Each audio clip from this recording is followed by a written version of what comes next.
época dessa tortura e dessa morte. O que o senhor presenciou?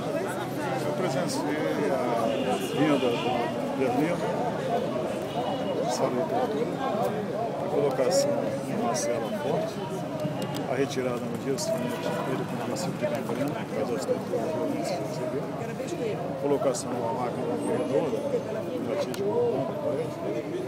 uma tentativa de recuperar a gangrena, possivelmente uma tentativa de sonhar público, fazendo massagem. E depois presenciei, 2 dias depois, um diálogo com o Ustra, os torturadores, respondendo uma informação de que o hospital pedia a presença de familiares para assinar uma autorização para o assassinato. O Ustra deixa comigo e sai da sala para as providências. O comandante, chefe da operação, a pessoa responsável por tudo, tomou para si também a decisão desse caso.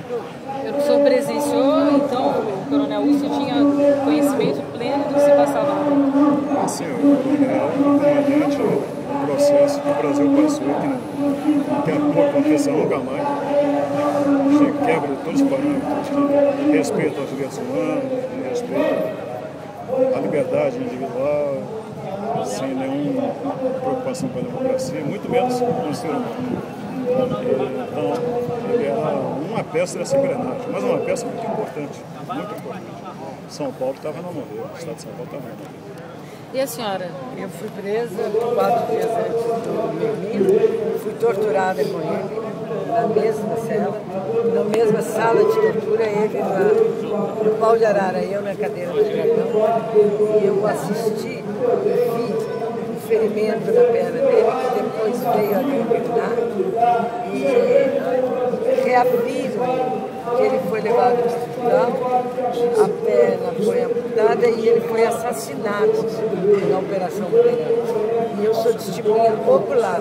Para mim, estar aqui hoje é importantíssimo, porque é o resgate da história, o resgate da memória e um momento histórico importante, 40 anos depois, que 6 testemunhas estiveram sob tortura juntos na Operação Bandeirantes e agora estamos juntas depondo para resgatar a memória da Rocha Melino, não só dele, mas de todos que foram presos, torturados e os assassinados.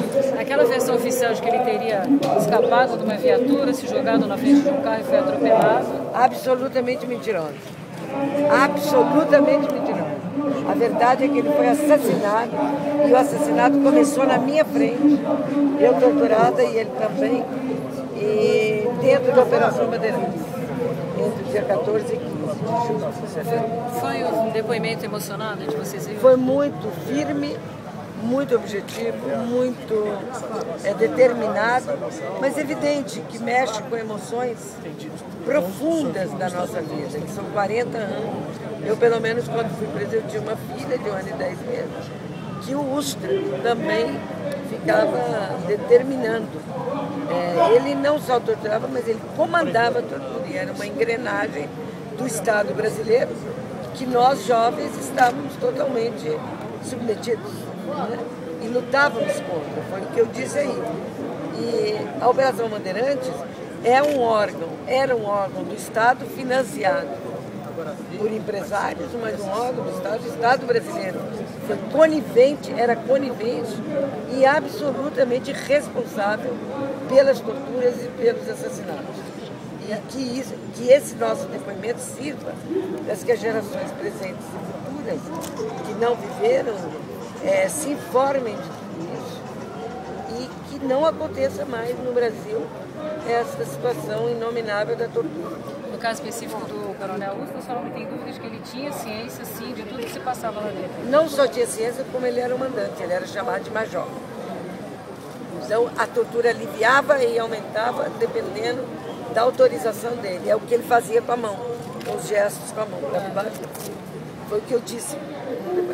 A senhora participou da sessão? A senhora estava na mesma sessão em que o... Tortura? Não, a senhora estava presente. Eu fui torturada junto com a mesma hora, numa das torturas do Luiz Eduardo do Merlino, eu estava presente. Eu na cadeira do Dragão e ele no pau de arara. E o Ustra estava lá? Ele entrou e saiu da sala várias vezes.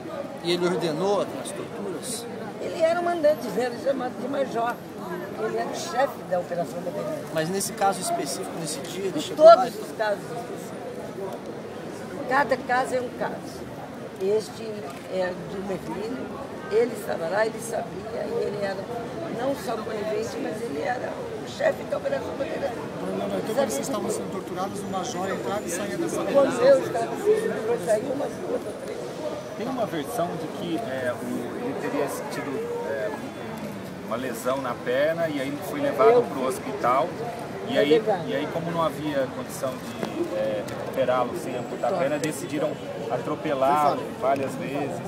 A senhora chegou a conhecer essa versão? Ouviu alguma coisa? Conheci, mas a versão verdadeira é: ele foi barbaramente torturado, ele fez uma ferida enorme na perna direita, essa ferida gangrenou, eles não o trataram, colocaram na cela forte junto com outro companheiro, o Guido Rocha. Depois ele foi tirado dessa cela, forte, e foi levado para um hospital. E eu não sabia, não sei dizer qual hospital que era, mas provavelmente era o Hospital do Exército. E depois ele volta-se com um burburinho de que ele tinha amputado a perna e que tinha morrido. Essa versão não é verdadeira. A versão verdadeira é que o Merlino foi assassinado sob tortura na Operação Bandeirantes, entre os dias 14 e 16 de 1971. Agora, a senhora acha que ele, até que parte da história é verdadeira? Quer dizer, ele pode ter saído lá do Oicode vivo? Em hipótese alguma. Não. Em hipótese alguma. Que essa frase seja frase de manchete, por favor. Em hipótese alguma, nenhum de nós presos tínhamos condições de sair da Operação Bandeirantes. Agora, a senhora acha que, por exemplo, ele pode ter morrido no hospital em decorrência da Ele morreu em decorrência da tortura. Mas no hospital ou lá dentro? Não sei dizer, nem sei se ele foi levado para o hospital ou se a perna foi amputada no banco. Quer dizer, a perna foi amputada. O que a gente sabe é que ele teria sido levado para o hospital. Vocês ficaram presos quanto tempo? Eu fiquei 3 anos e 8 meses. 3 anos e 8 meses? Mais ou menos. Ele, a senhora recorda? Hã? Ele, a senhora recorda quanto tempo? Ele de quem? Merlino. Quanto tempo ele dias. No máximo. Qual organização política que eles pertenciam? Partido Operário Comunista, o POC. O nome da senhora? Eleonora Menezes Vergonha. Obrigada, Eleonora. Eu sou